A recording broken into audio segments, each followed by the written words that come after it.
Story of love. কণ্ঠ আমাদের, অনুভূতি আপনাদের। হারিয়ে যাই ভালোবাসার গভীরে। জোর জবরদস্তি করে সন্ধ্যা নেহাকে নিয়ে এসেছে, অথচ সঠিক সময় নেহা লেজ গুটিয়ে পলাতক। সন্ধ্যার এবার কান্না করতে ইচ্ছে করছে। জীবনে ও এইসব কিছু করেনি।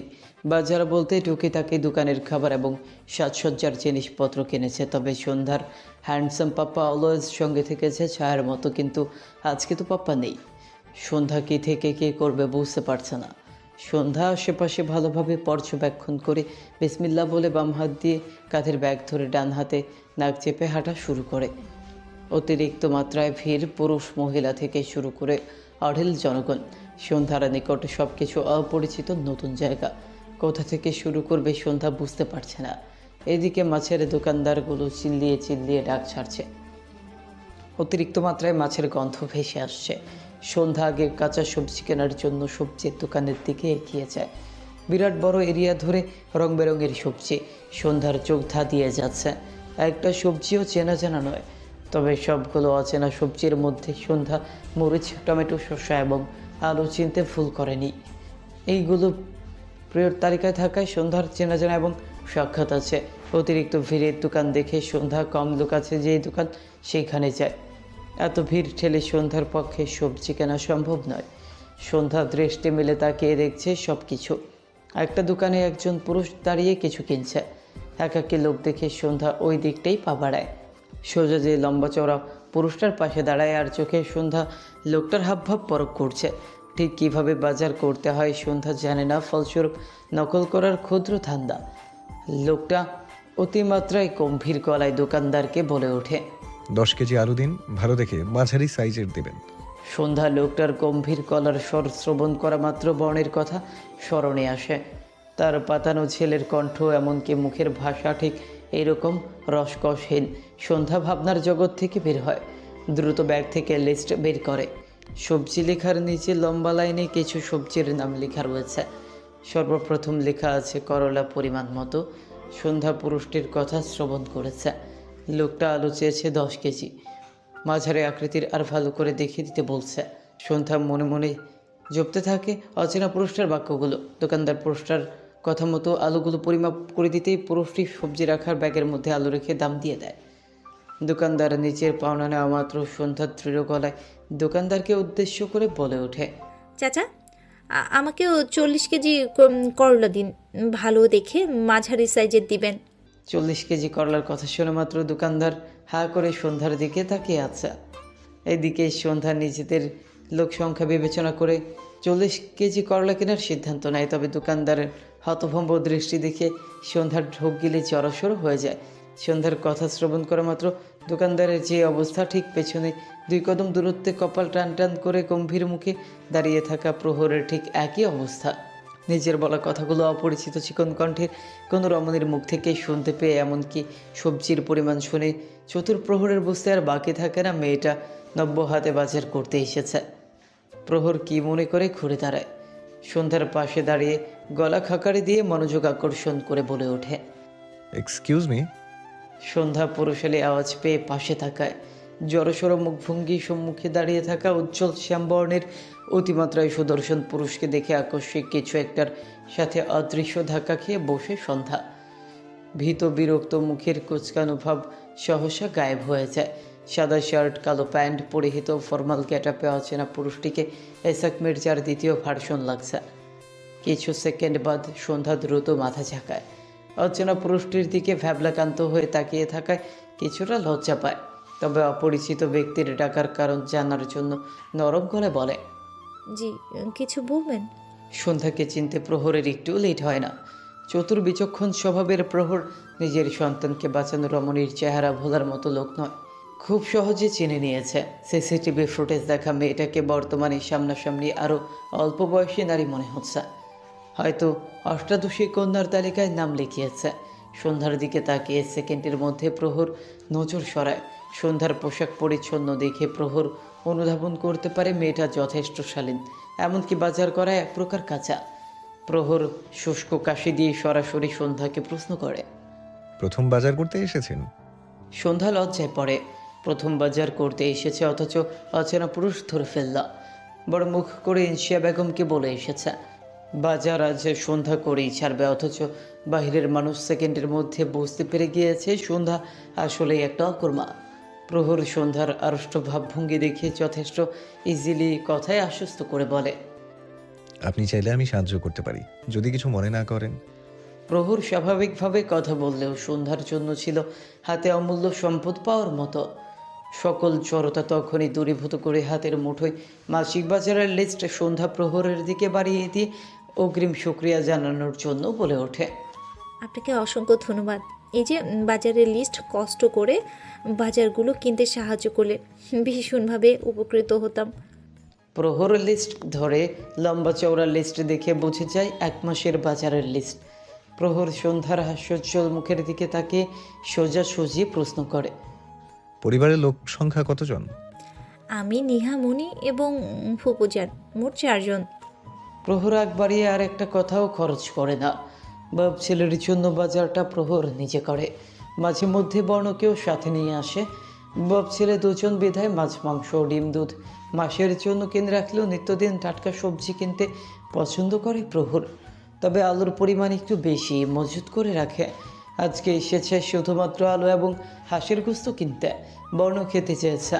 প্রহরের হাজার ব্যস্ততা থাকলেও ছেলের আবদার পূরণে সময় সকল ব্যস্ততা ভুলে যায়।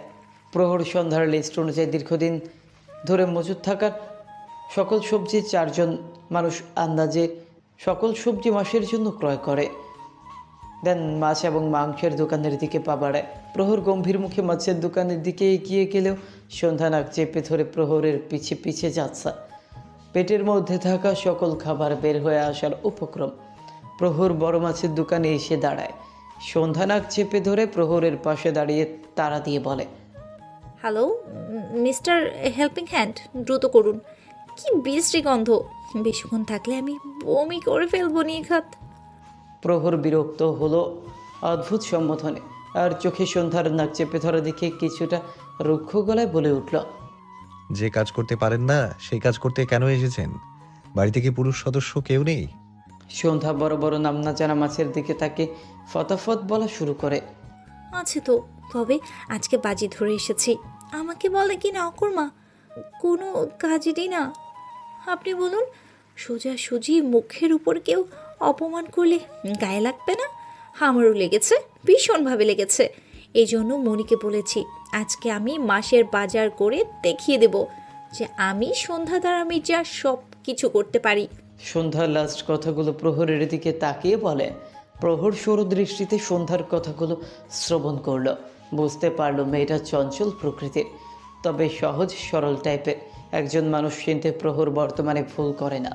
তাছাড়া যে মেয়ে নিজের কথা না ভেবে সম্পূর্ণ অপরিচিত একটা বাচ্চাকে বাঁচাতে এগিয়ে আসতে পারে, সত্য বলতে তার মধ্যে অনেকটা মনুষ্যত্ব বিদ্যমান। প্রহর দৃষ্টি ঘোরায় মাছের দিকে তাকিয়ে প্রহর নরম গলে বলে, বুঝলাম। এবার বলুন কোন কোন মাছ নিতে চান? সন্ধ্যা পড়লো এবার মানকের চিপায়। মাছ সন্ধ্যার ততটা পছন্দ নয়, নামও জানে না। ইলিশ চিংড়ি ছাড়া কোনো মাছের নাম এই মুহূর্তে সন্ধ্যার মাথায় আসছে না। চিংড়ি মাছ সন্ধ্যার ভীষণ প্রিয়, চিনতে একটুও কষ্ট হয় না। তবে ইলিশ মাছে অতিরিক্ত মাত্রায় কাটা থাকায় যতই স্বাদযুক্ত হোক না কেন সন্ধ্যা পাতেও তোলে না। তার মধ্যে ইলিশ মাছ দেখতে কেমন সন্ধ্যার এই মুহূর্তে স্মরণে আসছে না।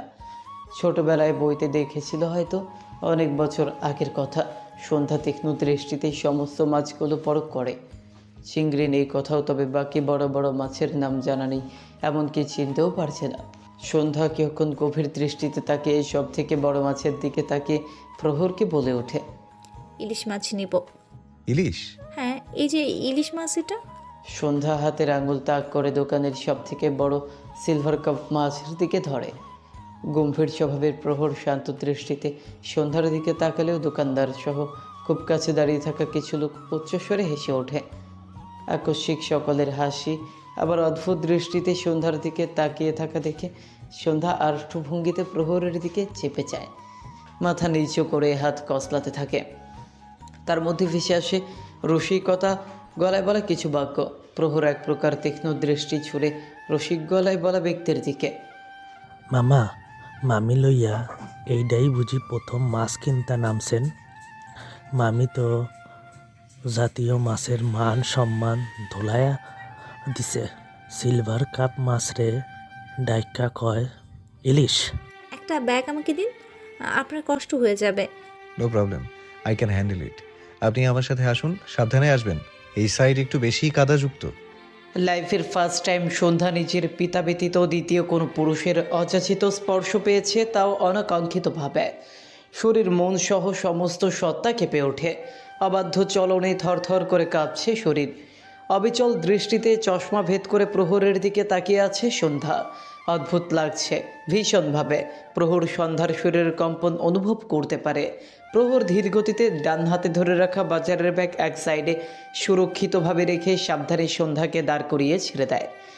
সন্ধ্যা ছাড়া পেতেই উল্টো ঘুরে দাঁড়ায়। বুকে হাত চেপে জোরে জোরে শ্বাস নিতে থাকে। ততক্ষণে আশেপাশের কিছু মানুষ পড়ে যাওয়া জিনিসপত্র তুলে দিতে সক্ষম হয়। সন্ধ্যা পাশ ফিরে প্রহরের দিকে তাকায়। প্রহর কেমন জড়বস্তুর ন্যায় ব্যাগ সামলাতে ব্যস্ত, অথচ সন্ধ্যার অবস্থা নাজুক। এই মুহূর্তে এক ট্যাঙ্কে পানি সন্ধ্যা অনায়াসে গিলে ফেলত। প্রহর চুপচাপ ব্যাগগুলো নিয়ে সামনে অগ্রসর হয়। সন্ধ্যা পা টিপে টিপে প্রহরের পিছে ধরে। প্রহর রিক্সা ডেকে দাঁড় করিয়ে অগ্রিম ভাড়া মিটিয়ে সন্ধ্যার যাবতীয় জিনিসপত্র রিক্সায় তুলে দিয়ে ছোট্ট করে বলে ওঠে, থ্যাঙ্কস। গম্ভীর পুরুষটি অদ্ভুতভাবে সন্ধ্যাকে গভীর চিন্তায় ডুবিয়ে কথাবার্তাবিহীন চলে যায়।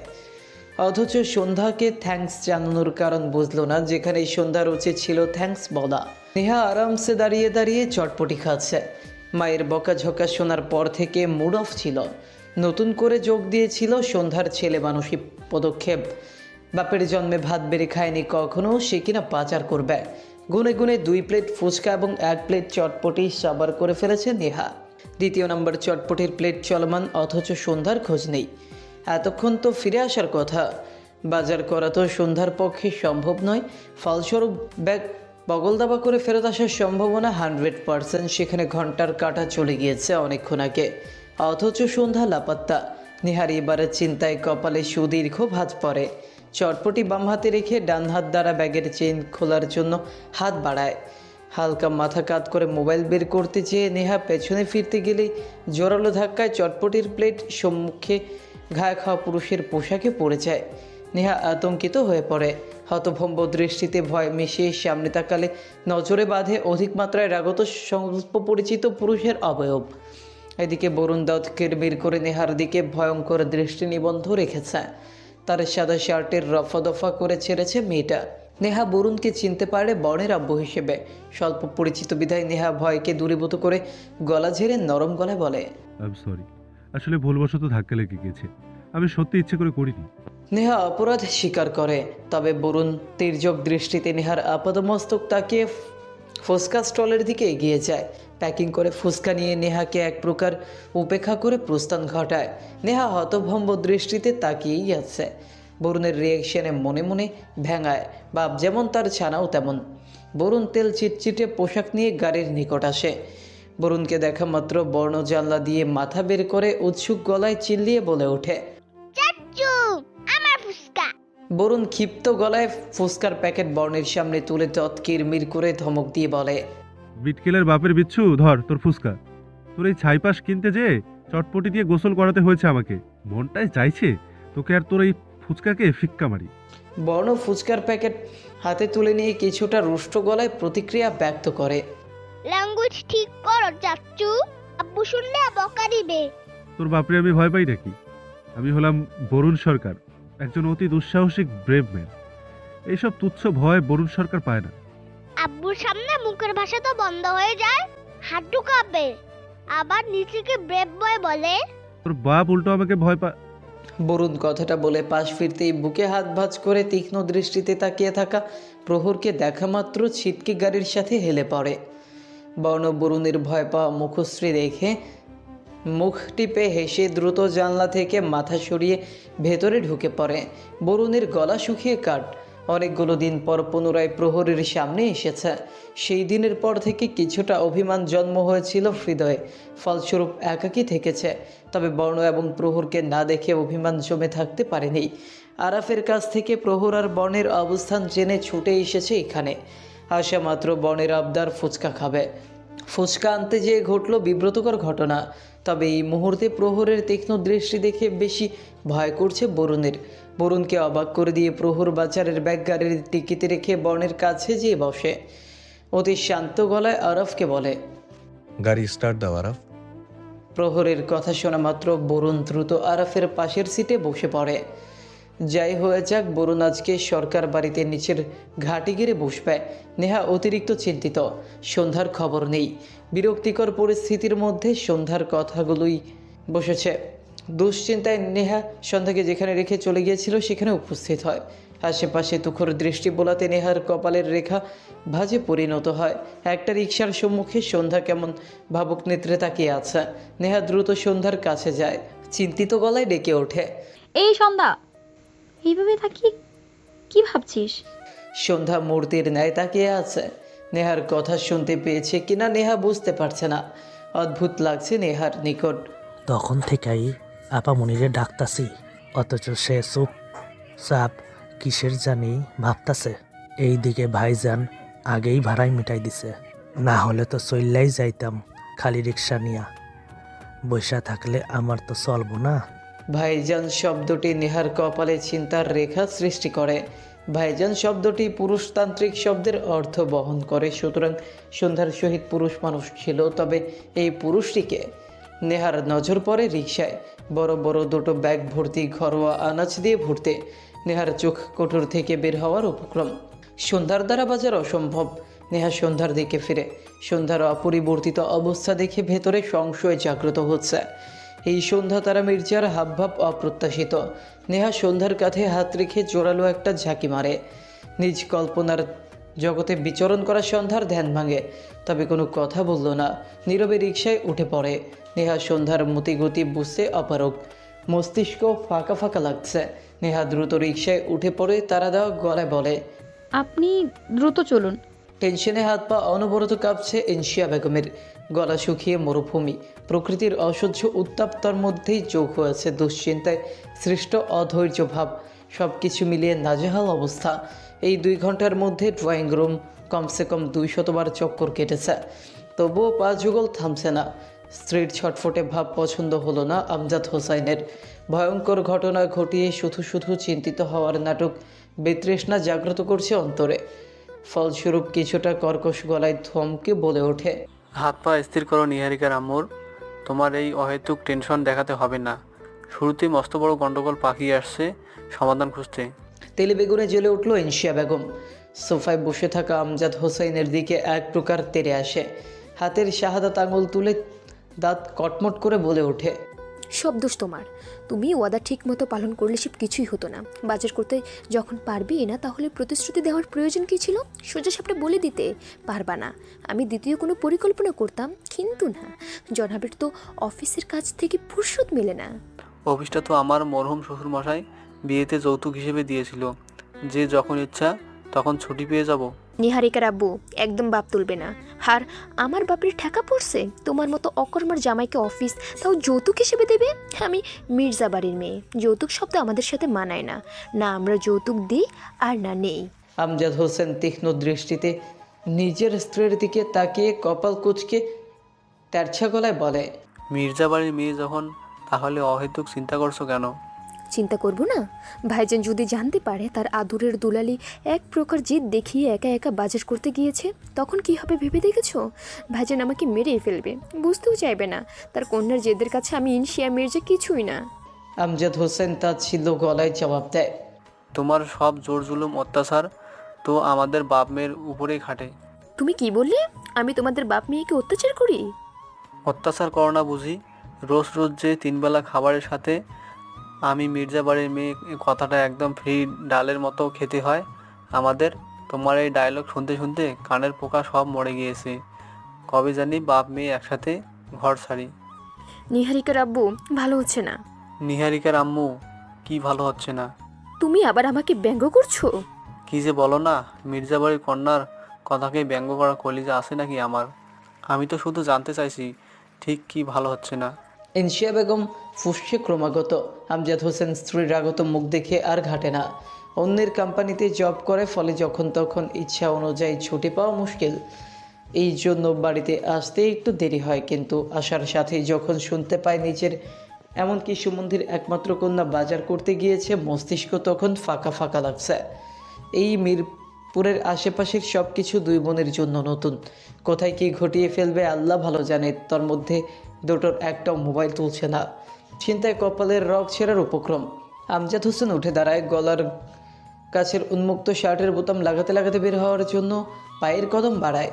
উদ্দেশ্য দুই জেদি কন্যাকে খোঁজা। সদর দরজার নিকট আসার মধ্যে থেমে যায় আমজাদ হোসেন। দুই আদরে কন্যার ঘরমাক্ত আদল সাথে ধরে রাখা বাজারের বড় বড় ব্যাগ দেখা মাত্র ইনশিয়া বেগম এমনকি আমজাদ হোসেন ছুটে যায়। আমজাদ হোসেন ব্যাগগুলো হাত থেকে নেয়। ইনশিয়া বেগম দুই মেয়েকে ধরে ভেতরে আনে। কপালের ঘাম সহ মুখ গলা শাড়ির আঁচল দিয়ে মুছে দিতে দিতে চিন্তিত গলায় সাথে ক্ষুদ্র শাসনের ভঙ্গিতে বলে ওঠে, কতগুলো কল দিয়েছি তোদের, ফোন কেন ধরিসনি? চিন্তা হয় না আমাদের? ফাজিল হয়েছিস দুজনে, বড়দের কথা শুনতে চাস না। আর সন্ধ্যা তুই ভাইজানের হাতে এই বুড়ো বয়সে মার খাওয়াতে চাস? কি অবস্থা করেছিস মুখের, পায়ে কাদা কেন? পরে টরে গিয়েছিলি নাকি? সন্ধ্যা ইনশিয়া বেগমের দুশ্চিন্তাগ্রস্ত আদল দেখে শান্ত করার জন্য বলে ওঠে, উফ মনি, এত চিন্তা কেন করছো? তাকিয়ে দেখো, তোমার লিস্ট মোতাবেক সব বাজার করে নিয়ে এসেছি। মাছ, গোস্ত ও আছে।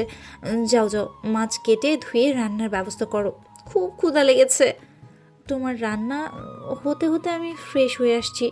সন্ধ্যা উঠে দাঁড়ায়, সোজা চলে যায় নির্ধারিত কক্ষে।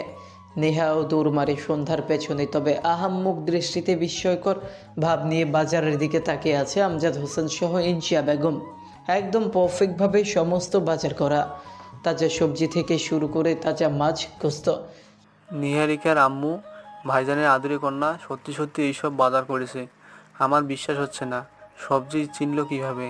আর এই মাছ মাংস? আমারও বিশ্বাস হচ্ছে না। আনারি হাতে এত পরিপক্কভাবে বাজার করা কিভাবে সম্ভব? উত্তপ্ত পরিবেশে হঠাৎ ঠান্ডা হাওয়া বইছে। শারীরিক অবসাদ ধীরে ধীরে ঠান্ডা বাতাবরণ হরণ করে নিচ্ছে। শিশির অনুভূতির মধ্যে ব্যালকনির গ্রিল ধরে নীল অম্বরে শানিত নজর সন্ধ্যার। চোখের গভীরতা প্রখর, উজ্জ্বল সুশ্রী আননে একরাশ মুগ্ধতা। পাশেই দেয়ালে পিঠ ঠেকিয়ে সুগভীর নজরে সন্ধ্যার সুখ পরিবর্তন পর্যবেক্ষণ করছে নেহা। বাইরে থেকে আসার পর থেকে সন্ধ্যা নিশ্চুপ, মৌনতা অবলম্বন করলেও দৃষ্টি আজ ভিন্ন কিছুর আভাস দিচ্ছে। নেহা পরিবর্তন পর্যবেক্ষণ করতে পারলেও সঠিক গন্তব্যস্থলের দিশা এখনও পায়নি। নেহা সোজা হয়ে দাঁড়ায়, পা ধীর গতিতে সম্মুখে বাড়ায়। সন্ধ্যার পাশে ঠিক সন্ধ্যার মতো করেই গ্রিলে হাত থেকে দূর আকাশে দৃষ্টি নিবদ্ধ রেখে বলে, কি রে সন্ধ্যা, প্রকৃতির নিজস্ব রূপ আজ তোর মধ্যে ধারণ করেছিস নাকি? প্রেম ঘটিত দমকা হাওয়া তোকে ছুঁয়ে দিয়েছে? নিছক মজার দরুন লাস্ট কথাটা নেহা বলে ফেলে। তবে নেহার কথাটায় কিছু একটা মেশানো ছিল, যার জন্য সন্ধ্যা কোমল গলায় অনুভূতি মিশিয়ে একই ভঙ্গিতে তাকিয়ে থাকা অবস্থায় জবাব দেয়, আমি আমার ফিকশনাল ম্যানকে পেয়ে গেছি নিহা। নেহার মুখ ধীরে ধীরে হা হয়ে যায়। সন্ধ্যার সহজ স্বীকারোক্তি হতভম্ব করতে সফল। সন্ধ্যার মুখ থেকে ফিকশনাল ম্যান সম্পর্কে অনেক শুনেছে নেহা। প্রেম, মিষ্টি মধুর অনুভূতি, ছোট ছোট মোলায়েম মুহূর্ত, অঢেল আবেগ আর সব থেকে গুরুত্বপূর্ণ গভীর ভালোবাসার প্রণয়। সন্ধ্যার কল্পনার পুরুষ, যার মধ্যে সন্ধ্যার জীবন বাঁচে। ইসহাক মির্জা এবং আয়েশা বেগমের প্রেম কাহিনীও অত্র এলাকায় চেনা। সন্ধ্যার তো মস্তিষ্কে গাথা তার মাম্মাম পাপ্পার কাহিনী। সন্ধ্যা শুরু থেকেই ভালোবাসার প্রতি প্রচণ্ড মাত্রায় দুর্বল। সবচেয়ে বেশি ফ্যান্টাসি সন্ধ্যার ইসহাক মির্জার মতো একজন কল্পিত পুরুষ, যার জন্ম শুধুই সন্ধ্যা তারা মির্জার জন্য। এই ফিকশনাল ম্যান সম্পর্কে মির্জা বাড়ির সকলে অবগত, এমনকি নেহার পরিবারের সবাই। নেহা বা ক্রুদ্ধ ভাব বজায় রেখেই প্রশ্ন করে, তুই কি সত্যিই তোর কল্পনার পুরুষ পেয়ে গিয়েছিস সন্ধ্যা? দেখ, আমার বিশ্বাস হচ্ছে না। আবার কল্পনায় কত কিছু ভাবি, ভালোবাসার মানুষ নিয়ে কত শত গল্প সাজিয়ে ফেললি, তাই বলে বাস্তবে হুবহু মিল অসম্ভব তো। সন্ধ্যা মিষ্টি করে হেসে পাশ ফেরে, চোখের চশমা নাক থেকে একটু ওপরে ঠেলে নরম গলায় বলে ওঠে, আমি আমার ফিকশনাল ম্যানকে সত্যি পেয়ে গেছি নিহা। সে পাপ্পার মতো গম্ভীর বাট কঠোর নয়, শক্ত খোলসের ন্যায় বাহিক গঠন, কিন্তু কোমল সত্তার চোখে ভাসে। গলার স্বর অতিমাত্রায় রুক্ষ, তবে রুক্ষতার আড়ালে কল্পনার কোমল নিহিত যত্নশীল আগলে রাখার ধরন ভীষণভাবে আলাদা। পরোপকারী আবার নিজে নির্ধারিত সীমা অতিক্রম না করার দৃঢ় অটল। নারীদের প্রতি যথেষ্ট রেসপেক্ট তার চোখে পরিলক্ষিত। আবার কিছু একটা দ্বিধা। আমি শকড নিহা, ভীষণভাবে শকড। এই প্রথম পাপ্পার মধ্যকার সকল গুণ একটা অপরিচিত পুরুষের মধ্যে হুবহুব মিল পেয়েছি। এ যুগে এতটা সাবলীল ব্যক্তিত্বের পুরুষ সত্যিই অসম্ভব। আমি তো ভেবেছি কখনো বোধ হয় ফিকশনাল ম্যানকে খুঁজেই পাবো না, কিন্তু আজ আমি স্বচক্ষে তার সাক্ষাৎ পেয়েছি। নেহার স্মরণে আসে রিক্সাওয়ালার ভাইজান সম্বন্ধে। নেহার ভাবুক মস্তিষ্ক কিছু একটা আভাস পায়। সোজাসুজি সন্ধ্যাকে প্রশ্ন করে বলে, বাজার করতে যাওয়ার পর ঠিক কি কি হয়েছে সন্ধ্যা? সন্ধ্যা উৎফুল্ল মিশ্রিত নরম অনুভূতি মিশিয়ে শুরু থেকে শেষ অবধি সকল ঘটনা বলে। নেহা সকল কথা ঠান্ডা মস্তিষ্কে শ্রবণ করে। বুঝতে পারল সন্ধ্যার প্রথম রিয়াকশন অপরিচিত পুরুষটির প্রতি ব্যক্ত করার যথেষ্ট কারণ আছে, কিন্তু এইভাবে হুট করে বাছবিচার না করে অবাঞ্ছিত অনুভূতিকে প্রশ্রয় দেওয়া উচিত নয়। অপরিচিত পুরুষটির প্রতি ফল করার যথেষ্ট কারণ আছে, বাট সন্ধ্যা এক দেখায় এতটা আগানো ঠিক হচ্ছে না। দেখ, পুরুষটি বিষয়ে কিছুই জানিস না, এমনকি নামটাও না। আবার এমনও হতে পারে পুরুষটি বিবাহিত বা মনের মানুষ আছে। সন্ধ্যার মুখে হঠাৎ আধার নামে পাশ ফিরে দূরাকাশে দৃষ্টি নিবন্ধ করে সন্ধ্যা বলে, আমি সাধারণ জীবনযাপন করতে বেশি পছন্দ করি নিহা।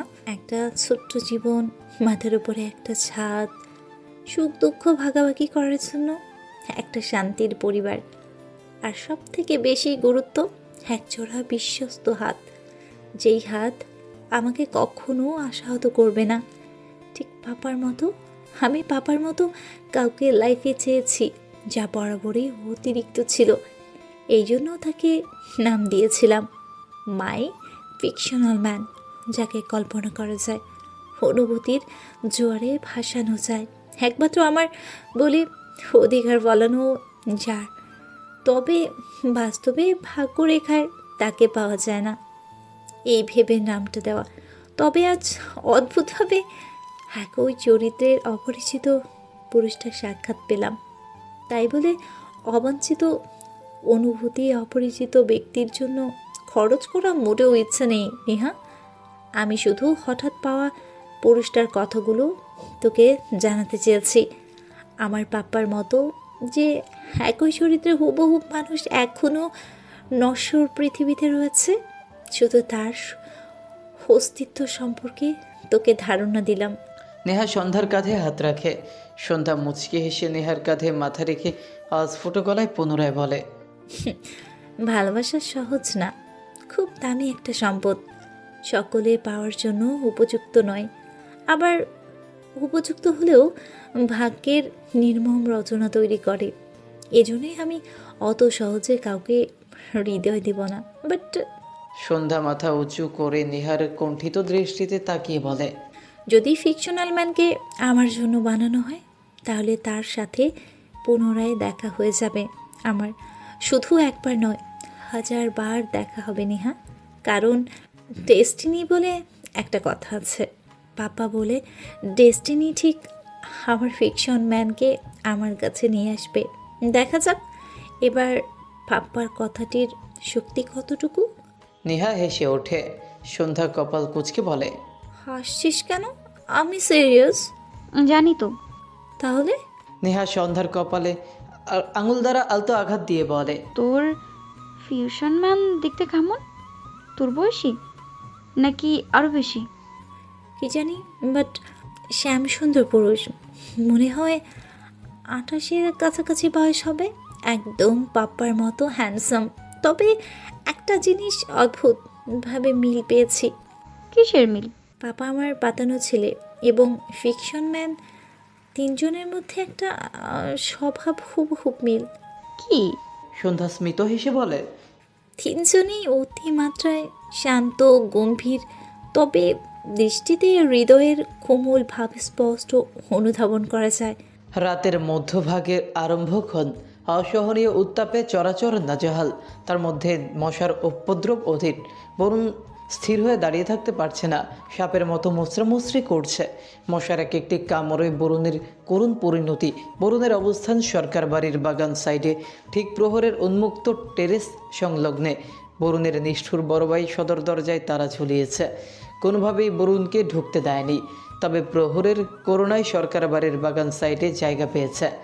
বরুণ মায়াপূর্ণ দৃষ্টিতে শূন্য টেরেসে তাকিয়ে আছে, চোখের আকুলতায় স্পষ্ট প্রহরের আসার অপেক্ষা। সময় অতিবাহিত হচ্ছে, তবুও প্রহরের খোঁজ নেই। বরুণ উৎকণ্ঠিত দৃষ্টিতে তাকিয়েই আছে, কখন তার বড় ভাইয়ের আগমন ঘটে। প্রহর হ্যাঁ বলতেই বরুণ ঝটপট দৌড় লাগাবে বাড়ির মধ্যে। এইদিকে ক্ষুধার্ত খুব। বরুণ নিচে পড়ে থাকা লাকেজ শক্ত হাতে ধরে, বিচলিত নেত্রে তাকিয়ে থাকার মধ্যে একটা ছায়ামূর্তির অবয়ব চোখে বাঁধে। বরুণের ঠোঁটের গোড়ায় হাসি ফুটে ওঠে। প্রহর ভেবে কিছুটা পেছনে সরে মাথাটা উঁচু করে দৃষ্টি রাখে। তবে প্রহরের বদৌলতে বর্ণকে দেখা মাত্র বরুণের হাসি মুছে যায়। বর্ণ নিচে উকি দিয়ে বরুণের দিকে তাকায়, ডান হাতে ইশারা দিয়ে কিছুটা নিকটে আসার তলব করে। বরুণ বুঝতে পারে তার ভাইয়ের একমাত্র ছেলে বাপের অগোচরে এসেছে, সুতরাং নীরব থাকে। বরুণ শুকনো মুখে কিছুটা এগিয়ে আসতেই বর্ণ মাথা নিচু করে লুকিয়ে কাঁথা এবং একটি বালিশ বরুণের দিকে ছুঁড়ে মারে। বরুণ হতচকিত হয়ে গেলেও দ্রুত ক্যাচ ধরে। বর্ণ পুনরায় একটা টিফিনের বক্স এবং একটি পানির বোতল ছুঁড়ে মারে। বরুণ দক্ষ হাতে ধরে ফেলে। দীর্ঘক্ষণ অভুক্ত থাকা বরুণের ঠোঁটের গোড়ায় তৃপ্তিদায়ক হাসি ফুটে ওঠে। ছোট্ট বর্ণ বরুণের খাবার এমনকি শোয়ার ব্যবস্থা করে দিয়েছে। বরুণ চওড়া হেসে বর্ণকে ফ্লাইং কিস ছুঁড়ে মারে। প্রহর সরকারের গম্ভীর ছানা বর্ণ ততটা আগ্রহ নিয়ে বরুণের ছুঁড়ে মারা ফ্লাইং কিস অবলোকন করল না, বরঞ্চ নজর আন্দাজ করে বরুণকে ইশারায় খেয়ে দিয়ে ঘুমোতে বলে চলে যায়। বরুণ তাকিয়ে আছে হাতে ধরে রাখা খাবারের টিফিন বক্সের দিকে। তাকিয়ে থাকার মধ্যে আচমকা চোখ ভিজে ওঠে বরুণের। ধরা গলায় খাবারের দিকে তাকিয়ে বলে ওঠে, তুই ঠিক যতটা নির্দয়, তোর গর্ভ থেকে জন্মানো ফুলটা ঠিক ততটাই দয়ালু। তুই হেরে গেলি যারা, তুই খুব বিভৎসভাবে হেরে গেলি। তোর মস্ত বড় ভুল সিদ্ধান্তে নেওয়াটা ফুলটা আজ গুনে গুনে 6 বছরে চৌকাঠে পড়েছে। অথচ এতটুকু বাচ্চার মধ্যে যতটা মায়া মেশানো আছে, তোর মধ্যে তার ছিটে ফোটাও নেই। তুই একদিন বুঝবি রং চঙে ঢাকা এই দুনিয়ার ঝলসানো জমকানো মোহের পেছনে ছুটতে যেয়ে ঠিক কত বড় সাম্রাজ্যে ভরপুর সুখ পায়ে ঠেলে দিয়েছিস। তবে আফসোস, পাপ মোচন করার সময় সুযোগ কিছুই পাবি না। বিশ্বাস কর, তোর মতো বন্ধুর জন্য আমার বুক একটু পুড়বে না। তুই মরে গেলেও না। বরুণ চোখের পানি মুছে কদম বাড়ায়, সোজা চলে আসে প্রহরের গাড়ির নিকট। আজকের রাতটা খেয়ে দিয়ে আরামসে গাড়িতে কাটানো যাবে। বরুণ চলে যেতেই শূন্য টেরেসে এসে দাঁড়ায় প্রহর। দৃষ্টি বরুণের গমন পথে, নিষ্প্রাণ দৃষ্টিতে আকুলতা ব্যাকুলতা এমনকি মায়ার ছিটে ফোটাও খুঁজে পাওয়া যাচ্ছে না। অদ্ভুতভাবে নিবৃত সরকার প্রহরের অবয়বকে মৃত লাশ ছাড়া কিছুই লাগছে না। প্রহর শূন্য দৃষ্টি ঘুরিয়ে নেয়, নিটল পায়ে কক্ষের মধ্যে প্রবেশ করে। আলোকিত কক্ষের মধ্যে ঘুমন্ত একটা নিষ্পাপ মুখশ্রী। প্রহর হেঁটে বেডের নিকট যায়, বর্ণের পাশে শুয়ে পড়ে। আলগোছে ঘুমন্ত বর্ণের শরীরটা বুকের মাঝে চেপে ধরে প্রহর। আচমকা বুকে শক্তপোক্ত কিছুর সূক্ষ্ম আঘাতে প্রহরের কপালে টান পড়ে। হাত বাড়াতে অনুভব করতে পারে সোনার লকেটের সূক্ষ্ম খোঁজা পাচ্ছে। প্রহর কিছুক্ষণ চুপ করে বর্ণের হাতের মধ্যে বন্দি লকেটটি দেখতে থাকে। বিগত দিন ধরে বর্ণ লকেটটির সাথে নিয়ে ঘুমায়, কখনো কাজছাড়া করে না। প্রহর বুঝতে পারে না এই লকেটের মধ্যে কি আছে, যার টানে তার ছেলে অচেনা অজানা মেয়েটার নিকট এত দামি স্বর্ণ চেয়ে বসে। অথচ বর্ণ প্রহর ব্যতীত কারো কাছ থেকে কিছুই এক্সপেক্ট করে না। প্রহর আর টানা হেঁচড়া করে না, ঘুমন্ত ছেলের মুখের দিকে তাকিয়ে ভাবতে থাকে আজকের দিনটার কথা। সন্ধ্যা নামক মেয়েটাকে সাহায্য করার একমাত্র কারণ ছিল বর্ণ। ছেলেকে বাঁচানো থেকে শুরু করে সেদিন ক্যাফেতে আদর করা, এমনকি লকেটটি উপহার দেওয়া, সব কিছুই প্রহর পর্যবেক্ষণ করেছে। প্রথমত ভীষণ রাগ উঠেছিল প্রহরের। বর্ণের ওপর সমস্ত রাগ ঢেলে বসত তখন, কিন্তু ফার্স্ট টাইম ছেলের ক্ষুদ্র ছেলে মানুষই দেখে ক্ষমা করে দিয়েছে। প্রহর ঘুমন্ত বর্ণের কপালে চুমু দিয়ে অস্পষ্ট গলায় বিড়বিড় করে বলে, দুর্বল হইও না আব্বু, দুর্বল হইও না। নেহা, এই নেহা, নেহার বাচ্চা। ধরফর করে উঠে বসে নেহা। ঘুমের চোটে চোখ খুলতে পারছে না, তবুও চোখের পাতা টেনে টুনে পাশে শুয়ে থাকা সন্ধ্যাকে উদ্দেশ্য করে করুণ গলায় বলে ওঠে। বিশ্বাস কর সন্ধ্যা, তোর এই অত্যাচার আর নেওয়া যাচ্ছে না।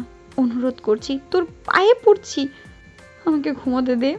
আগামীকাল ভার্সিটি আছে। 6টার সময় ডেকে দিবি মনে করে, ভুলে যাস না যেন। একই প্যাচাল শুনতে শুনতে নেহা অতিষ্ঠ। 9টার পর ঘুমোতে এসেছে দুজন, অথচ এখন রাত 1টার কাছাকাছি। ঘুমানো শুরু থেকে এই পর্যন্ত সন্ধ্যা একই কথা রিপিট করছে। নেহা ঘুরে সন্ধ্যার মুখোমুখি বসে, বিরক্ত ভরা গলায় কিছুটা শব্দ তুলে বলে ওঠে। আহ! 1000 বার বলেছি ডেকে দিব, ডেকে দিব, ডেকে দিব, তবুও কেন বিশ্বাস হচ্ছে না তোর? সন্ধ্যা নেহার দিকে তাকিয়ে উঠে বসে, বারিশের পাশে রাখা মোবাইল হাতে তুলে চেক করে অ্যালার্ম ঠিকঠাকভাবে দিয়েছে কিনা। সন্ধ্যা পরপর 6টা থেকে শুরু করে 6টা10, 6টা15, 6টা20, ঠিক এইভাবে 6:30 পর্যন্ত অ্যালার্ম দিয়েছে শুধুমাত্র বর্ণের জন্য। বর্ণ বারবার করে অনুরোধ করেছে সন্ধ্যা যেন সকাল সকাল বর্ণের সাথে মিট করে। তবে সন্ধ্যা ভোরবেলায় ঘুম থেকে ওঠায় অভ্যস্ত নয়, ঘুম থেকে উঠতে ব্যর্থ হয় প্রতিবার, এই জন্য ঠিকমতো নামাজ আদায় করতেও পারে না। সন্ধ্যা তবুও সকালবেলা ঘুম থেকে ওঠায় গুরুত্ব কখনো দেয়নি, কিন্তু একটা বাচ্চা বারবার অনুরোধ করেছে, ফলস্বরূপ ইচ্ছা থাকা না সত্ত্বেও সন্ধ্যার ভোরবেলা বর্ণের সাথে মিট করতে যেতে হবে। সন্ধ্যা নেহার বিরক্ত মিশ্রিত আদলে তাকিয়ে অবিশ্বাস্য গলায় জবাব দেয়। আমি তোকে সত্যি সত্যি বিশ্বাস করি না নিহা। সন্ধ্যার কথা পছন্দ হয় না নেহার, সূক্ষ্ম অভিমান জাগ্রত হয় হৃদয়। মুখ ফুলিয়ে সন্ধ্যার উদ্দেশ্যে বলে ওঠে। একটা পাতানো ছেলের সাথে সকালবেলা মিট করবি দেখে নিজের আপন বোন রূপে বান্ধবীকে কষ্ট দিতে তোর কলিজা কাঁপছে না? না, একটু কলিজা কাঁপছে না, কারণ আমি আমার পাতানো ছেলেকে নিয়ে চিন্তিত। যদি আগামীকাল বর্ণের ক্লাস শুরুর আগে পৌঁছাতে না পারি, ছেলেটা আমার কষ্ট পাবে, কান্না করে দেবে, যা আমার পছন্দ নয়। নেহা বুকে 2 হাত ভাঁজ করে সন্ধ্যার মুখের দিকে সরু দৃষ্টিতে তাকিয়ে রসি রসি বলে ওঠে। এটা দুদিনের পাতানো ছেলের জন্য এত টান? সন্ধ্যা শরীরে পাতলা কাঁথা জড়িয়ে শুয়ে পড়তে পড়তে বলে ওঠে। অনেক টান সৃষ্টি হয়েছে, মনে করে সকালে ডাক দিবি। যদি না উঠতে পারছি আর আমার পাতানো ছেলে যদি কান্না করেছে রে নিহা, তবে তোর খবর করে ছাড়বো। সন্ধ্যাকে ঘুমোতে দেখে নেহা মুখ ভেঙায়। 10 মিনিট পর পর ঘুমন্ত মানুষটিকে যদি প্রতি মুহূর্তে স্মরণ করিয়ে দেয় সকালে ডেকে দেওয়ার জন্য, তাহলে ঘুমানোর কি প্রয়োজন? জেগে থাকুক। নেহা ধপ করে শুয়ে পড়ে। নেহা শিওর সকালে দুজনের একজনও ঘুম থেকে উঠতে পারবে না। ফজরের আজান দেওয়া মাত্র প্রহর বর্ণকে ডেকে তোলে। বাপ ছেলে ফ্রেশ হয়ে উজু করে পাজামা পাঞ্জাবি পরে ফজরের সালাত আদায় করার জন্য তৈরি হয় না। প্রহর নামাজের প্রতি খুব যত্নশীল। বর্ণকে নামাজের প্রতি আগ্রহী করার জন্য রোজ সকালে মসজিদে নিয়ে যায়। বর্ণ এবং প্রহর সিঁড়ি বেয়ে নিচে নামতেই আরফকে নজরে পড়ে। আরফও প্রস্তুত। 3 জন একই সাথে সরকার বাড়ি থেকে বের হয়েছে। গেটের নিকট আসতেই হুড়মুড় করে সেখানে উপস্থিত হয় বরুণ। তাড়াহুড়ো করে প্রহরদের সাথে পায়ে পা মেলাচ্ছে এবং অস্থিরভাবে শরীরে পাঞ্জাবি ঢোকাচ্ছে। প্রহর গম্ভীর মুখে বরুণের দিকে এক পলক চেয়ে বর্ণের হাত ধরে সম্মুখে হাঁটতে থাকে। প্রহর যতক্ষণ বর্ণের সাথে থাকে ততক্ষণ বর্ণ প্রহরের কার্বন ফটোকপি। বাপ ছেলের মধ্যে শুধু বয়সের তফাৎ দেখা ছাড়া সব কিছুই মিল পাওয়া যায়।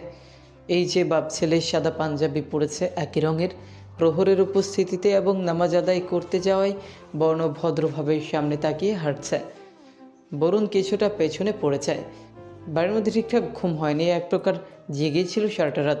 নামাজ কালামের প্রতি বরুণের আগ্রহ শুধুমাত্র জুমার দিনেই হয়।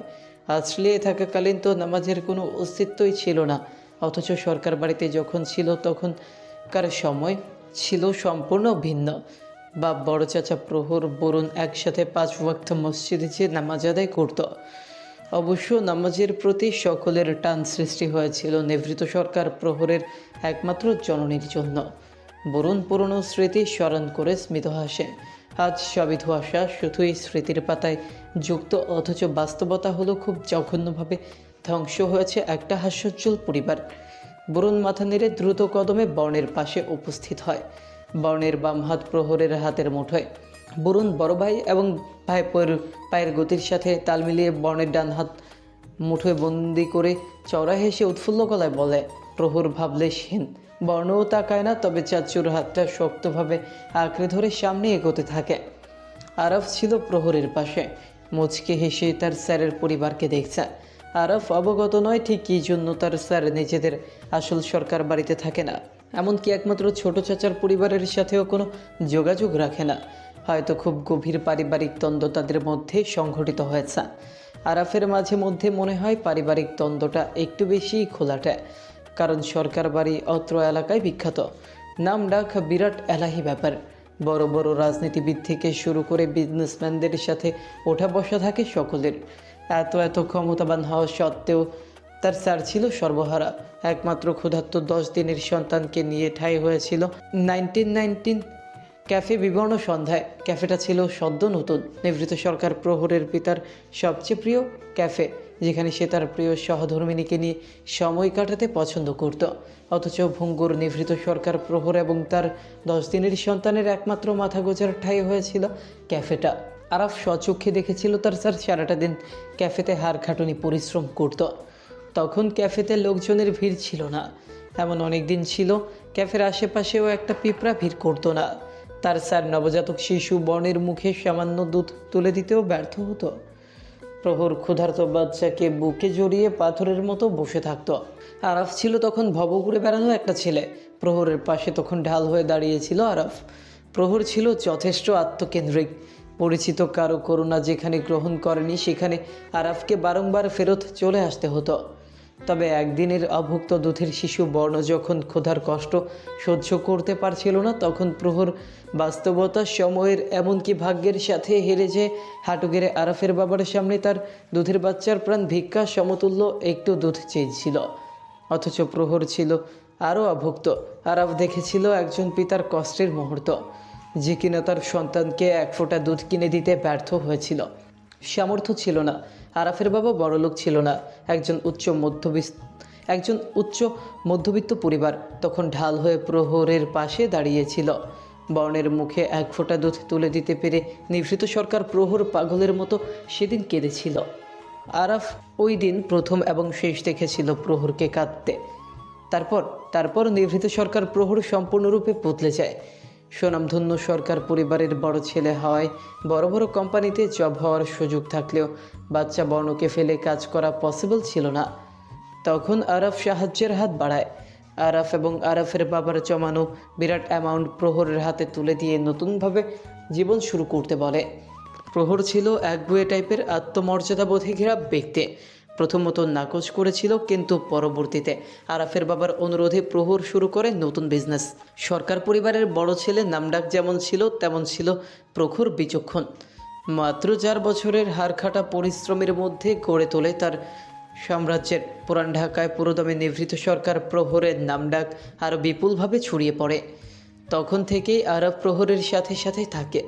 বছর 2 হলো আরাফের বাবা ইন্তেকাল করেছে। একাকী আরাফের ঠিকানা প্রহরের নিকট। মাঝে মধ্যে নিজের পিতৃনিবাসে সময় কাটাতে চায়, তবে প্রহর এবং বর্ণকে ছাড়া আরাফ থাকতে পারে না। এমনকি প্রহরও আরাফের প্রতি যথেষ্ট সদয়। বিজনেস শুরু করার টাকা প্রহর ফেরত দিয়ে দিল। আরাফ নিজ মসজিদে প্রহরের পার্সোনাল অ্যাসিস্ট্যান্ট পদে যুক্ত। অতীতের ভার বড্ড পীড়া দেয়। স্বল্প কিছুক্ষণ অতীতের গণ্ডি ঘুরতে চেয়ে আরাফের বুক ভার হয়ে পড়ে। পাশ ফিরে পুনরায় তাকায়। অতিরিক্ত কঠোর চল প্রহরের, গম্ভীর ভাব বজায় থাকে সর্বদা। তবে বরুণ সরকার ভীষণ হাস্যকর মানুষ। একবার যখন বলেছে সরকার বাড়িতে নিজের অবস্থান গেড়ে বসবে, তাহলে বসবেই।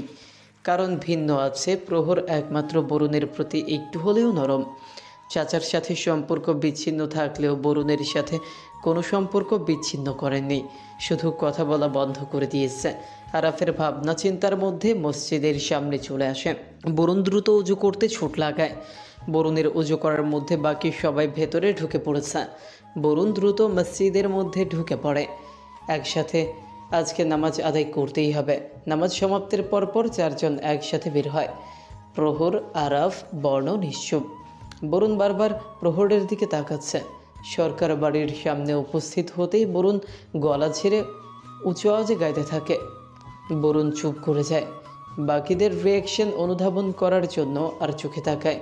নজরে বাঁধে হতভাগ নেত্রে তার দিকে তাকিয়ে থাকা আরাফ এবং বর্ণকে। তবে প্রহর গম্ভীরভাবে বুকে হাত ভাঁজ করে তীক্ষ্ণ দৃষ্টিতে তাকিয়ে আছে। বরুণ দাঁত কেলিয়ে হেসে ওঠে।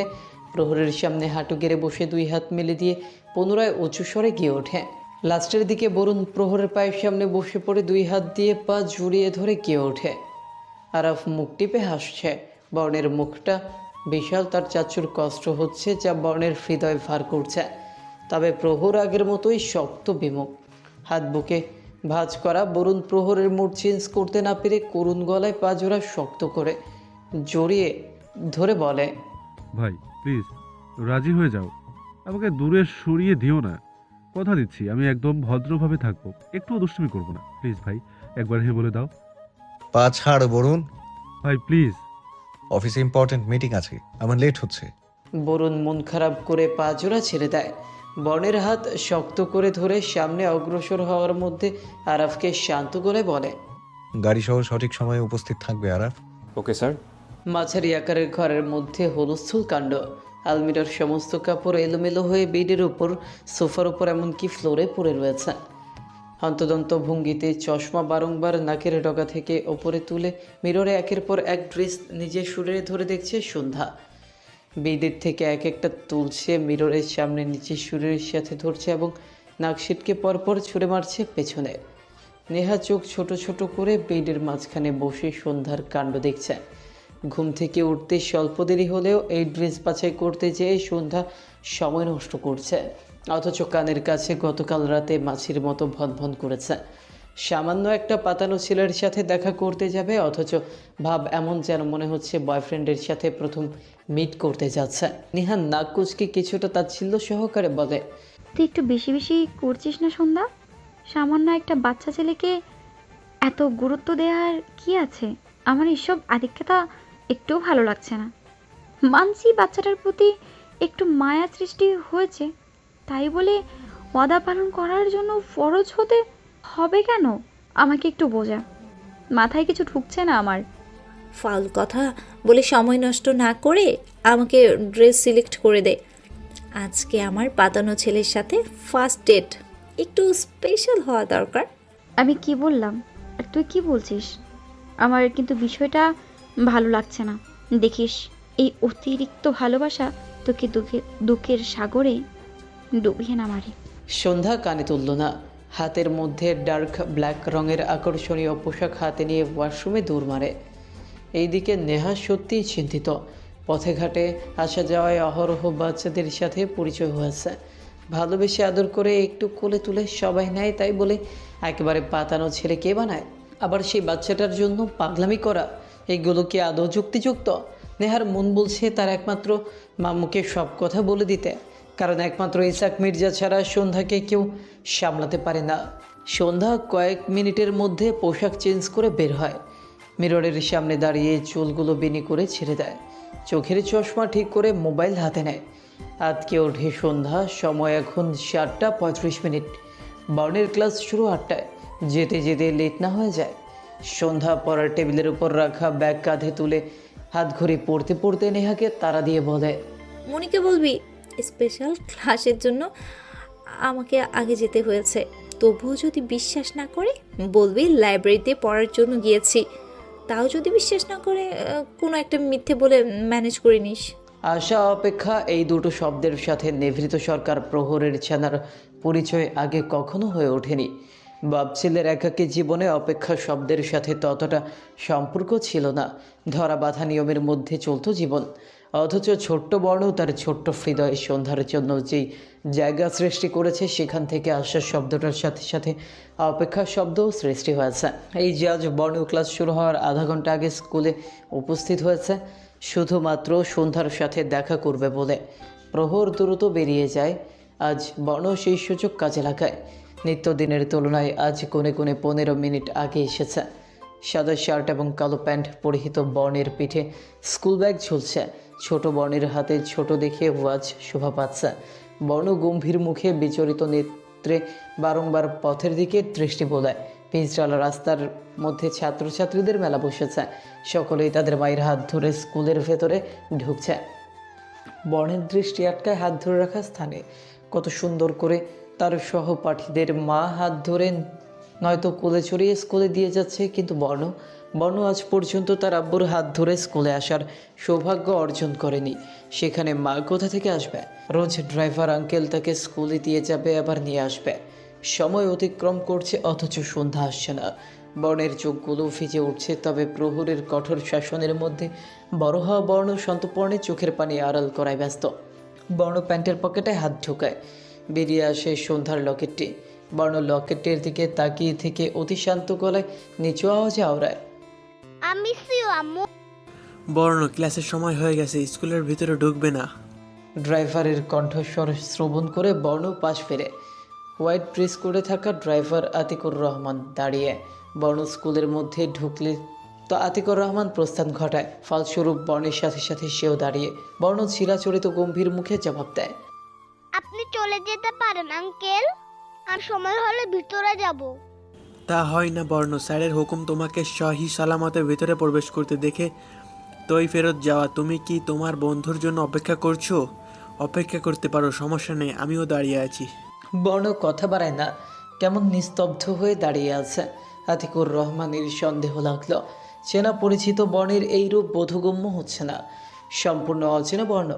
আতিকুর রহমান ভাবলেন হয়তো শরীর খারাপ। ভাবনার মধ্যে কর্ণকোহরে বিল বেজে ওঠে। আতিকুর রহমান বর্ণের দিকে এগিয়ে স্কুলের ভেতরে যাওয়ার জন্য বলতে চায়, কিন্তু চরম আশ্চর্যের মতো বিস্মিত করে বর্ণ কেমন ঘুমড়ে কেঁদে ওঠে। হতভম্ব চিত্তে দাঁড়িয়ে থাকা আতিকুর রহমান এই 9 মাসের মধ্যে ফার্স্ট টাইম বর্ণকে কাঁদতে দেখছে। বিহবল চেতনা দ্রুত ফিরে পায় না আতিকুর রহমান। বর্ণ হাতের মুঠোয় সন্ধ্যার লকেটটি শক্ত করে ধরে মাথা নিচু করে স্বল্প শব্দ তুলে কেঁদে যাচ্ছে। আতিকুর রহমান দ্রুত নিজের হতভম্ব ভাব দূরীভূত করে বর্ণের সামনে হাঁটু গেড়ে বসে 2 হাতের মধ্যে বর্ণের মুখ তুলতে গেলে বর্ণ পেছনে সরে দাঁড়ায়। অতিমাত্রায় গম্ভীর গলায় বলে ওঠে, ডোন্ট টাচ মি। বর্ণের প্রতিক্রিয়া এটাই হওয়ার কথা ছিল। চমকিত হলো না আতিকুর রহমান। বর্ণ একমাত্র 3 জন ব্যক্তির ছোঁয়া পছন্দ করে, বরুণ সরকার, আরাফ এবং নিজের বাবা নিভৃত সরকার প্রহরের। বাকি মানুষদের সাথে শুধুমাত্র মৌখিক কথোপকথন হয়, তবু স্বল্প। তবে মাথা নিচু করে এই প্রথম বর্ণের কান্না দেখে কষ্ট লাগলো। বাচ্চা ছেলেটার গম্ভীর মুখে চোখের পানি একদম মানায় না। আতিকুর রহমান কিছুটা নরম গলায় বলে ওঠেন, কি হয়েছে বর্ণ, কাঁদছো কেন? আব্বুর কথা মনে পড়লো বলো, আমি স্যারের কাছে তোমাকে নিয়ে যাব। আঙ্কেলকে বলো কি হয়েছে, আমি চেষ্টা করব ঠিক করে দেওয়ার জন্য। বর্ণ ফুপিয়ে কাঁদছে। দাঁত চেপে ধরার সাথে হাতের মুঠোয় শক্ত করে ধরা সন্ধ্যার লকেটটি চোখ মুখ ইতিমধ্যে লাল হয়ে গিয়েছে। আতিকুর রহমান আতঙ্কিত আদলে কি করবে ভেবে পেল না। স্যারকে বিষয়টা জানানোর জন্য মোবাইল বের করতে উদ্যত হয়। পকেটে হাত ঢোকানোর মুহূর্তে বর্ণের নাম ধরে মেইলি কণ্ঠ ভেসে আসে, বর্ণ আব্বু। আতিকুর রহমান সহসা পেছনে তাকায়।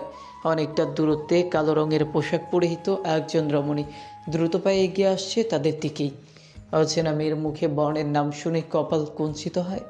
আতিকুর রহমান বর্ণের দিকে ফিরে প্রশ্ন করতে চায় মেয়েটা ঠিক কে, তবে প্রথমের থেকে আরও অধিক পরিমাণ চমক দিয়ে বর্ণ এক প্রকার ছোট লাগায় সামনের দিকে, চিৎকার করে বলে ওঠে, আম্মু। দ্রুত গতিতে বর্ণের তোর দেখে সন্ধ্যা দাঁড়িয়ে পড়ে। বাচ্চাদের স্কুল হওয়ার দরুন এই রোড দিয়ে বড় বড় গাড়ি কম চলাচল করলেও যথেষ্ট স্লো গতিতে চলাচল করে। তবে এই মুহূর্তে কোনো গাড়ি ঘোড়া নেই। কয়েকজন পুরুষ মহিলা হেঁটে হেঁটে নির্দিষ্ট গন্তব্যে যাচ্ছে। মহিলাদের তুলনায় পুরুষ সদস্য একটু বেশি। তাদের মধ্যে বর্ণের ছুটে আসা এমনকি আম্মু বলে চিৎকার করায় থামতে বাধ্য হয় সন্ধ্যা। আশেপাশে পুরুষ মহিলাদের নিচের দিকে অবাক করে তাকিয়ে থাকতে দেখে সন্ধ্যা চাপা গলায় বিড়বিড় করে বলে ওঠে, এমন করে ডাকিস না বাপ। হ্যান্ডসাম ভোলাগুলো সত্যি সত্যি আমাকে বিয়েত্তা মহিলা ভাবা শুরু করে দিবে। আমার আর হ্যান্ডসাম ভোলা দেখে বিয়ে করা হবে না।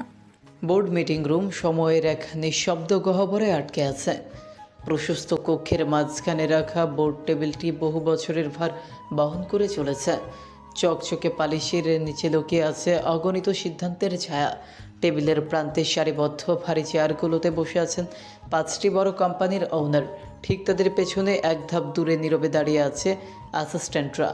এইখানে শব্দ নেই, অথচ অতীতের প্রতিধ্বনি কক্ষের দেয়ালে দেয়ালে ভেসে বেড়ায়। কক্ষটির আলো মৃদু, জানলার কাছ ভেদ করে আসা সকালের আলো ধুলোকণার সঙ্গে মিশে এক ধরনের সোনালি আবরণ তৈরি করেছে। সে আলো পড়ে আছে মেঝেতে, দেয়ালের গায়ে টাঙানো ফ্রেমে বাঁধানো সাদা কালো ছবি। কোম্পানির শুরুর দিনের দলিল নস্টালজিয়ার ভার বাড়িয়ে দেয়। ছবির ভেতরের মানুষগুলো যেন আজকের এই নীরব সভার দিকে তাকিয়ে আছে অদৃশ্য সম্মতির ভঙ্গিতে। এয়ার কন্ডিশনারের মৃদু গুঞ্জন ছাড়া আর কোনো শব্দ নেই। কাগজের ফাইলগুলো টেবিলের ওপর পরিপাটি করে সাজানো, পাতাগুলোতে কালি শুকিয়ে গেছে বহু আগেই। কলমগুলো স্থির লিখতে ভুলে গেছে। ল্যাপটপের স্ক্রিন নিভে আছে, তবুও তাদের কালো আয়নায় কক্ষের স্থিরতা প্রতিফলিত হয়। কফির কাপগুলো থেকে ধোয়া ওঠে না, কেবল ঠান্ডা কাপের তলায় গোলাকার দাগ আগের কোনো সকালের স্মৃতি হয়ে আছে। ওনারদের উপস্থিতি কক্ষটিকে ভারী করে তুলেছে। তাদের পোশাকের নিখোঁজ ভাঁজ, ঘড়ির ধাতব ঝিলিক, মুখের রেখাগুলো সব কিছু মিলিয়ে এক ধরনের ছবির মর্যাদা তৈরি করে। অ্যাসিস্ট্যান্টদের চোখে সতর্ক, হাতে নোটবুক, কিন্তু পাতায় কোনো লেখা নেই। তারা যেন সময়কে থামিয়ে রাখার দায়িত্ব পেয়েছে। কারণ নিঃশ্বাসের ওঠানামা খুবই ধীরে, যেন কক্ষের ছন্দ নষ্ট না হয়। জানলার বাইরে শহর চলমান, কিন্তু ভেতরে সেই গতি ঢুকতে পারেনি। এখানে অতীতের গন্ধ, পুরনো কাঠ, কাগজ, ধাতব ফার্নিচারের মিশ্রণ এক ধরনের স্নিগ্ধ বিষণ্ণতা তৈরি করেছে। মনে হয় এই কক্ষ বহু উত্থান পতন দেখেছে, তবু আজ সে নিজেকে গুটিয়ে নিয়েছে নীরব সাক্ষী হয়ে। ঘড়ির কাঁটা ধীরে এগোয়, প্রতিটি সেকেন্ড যেন দীর্ঘ। কক্ষের শান্তি কোনো শূন্যতা নয়, এটি স্মৃতিতে ভরা। এখানে সিদ্ধান্তের আগে পরে জন্ম নেওয়া অনুভূতিগুলো বাতাসে মিশে আছে। কোনো কথোপকথন নেই, তবুও সব কিছু বলা হয়ে গেছে। নস্টালজিয়ার ভারে বোর্ড মিটিং রুমটি আছে নিঃশব্দে পূর্ণ। নিস্তব্ধতায় মোড়ানো কক্ষের মধ্যে আরাফ আর চোখে একমাত্র তার স্যারের কাঠিন্য আদল পর্যবেক্ষণ করছে। 5টা কোম্পানির ওনারদের মধ্যে গুরুত্বপূর্ণ মিটিং। 4 জন পুরুষদের মধ্যে 1 জন রমণী। বিগ প্রজেক্ট নিয়ে প্রকল্পটি একই সাথে 5টা কোম্পানির ওনারদের একজোট করেছে। আন্তর্জাতিক মেগা প্রজেক্ট বলে কথা। আরব সব কিছু নিয়ে চিন্তিত নয়, তবে সম্মুখে সবচেয়ে আকর্ষণীয় সৌন্দর্যে আবিষ্ট রমণীর উপস্থিতি নিয়ে চিন্তিত। আরাফের যদি ভুল না হয়ে থাকে, তাহলে রমণীর পরিচয় হলো নির্ঝরা সরকার, নিভৃত সরকার প্রহরের ছোট চাচা, হারুন সরকারের ছোট কন্যা, এমনকি বরুণ সরকারের যমজ বোন। রমণীর পোশাকের ধরন আধুনিক মডার্ন টাইপের।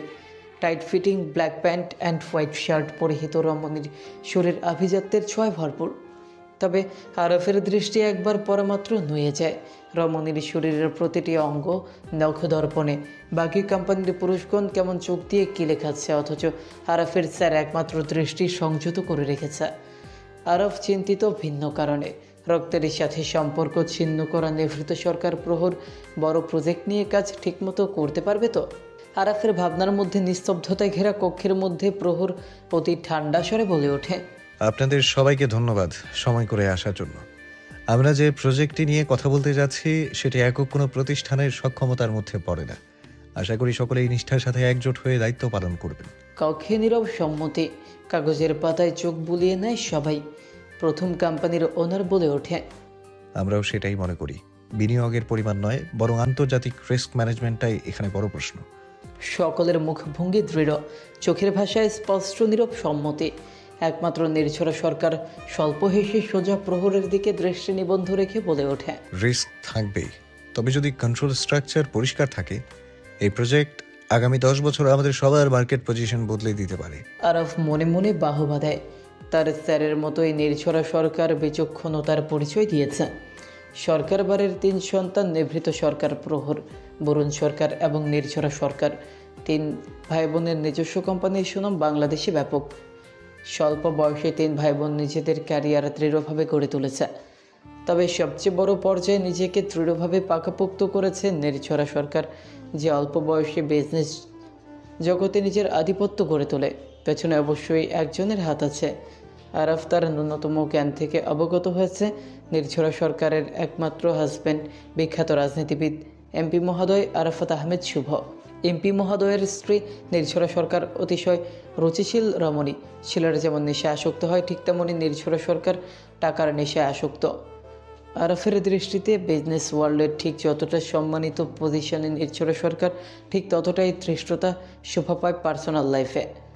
অবাধ্য, বেপরোয়া, অশালীন, মাদকাসক্ত, এমনকি শোনা যায় ক্যারেক্টারলেস রমণীর খেতাবে জড়িত এই নির্ঝরা সরকার।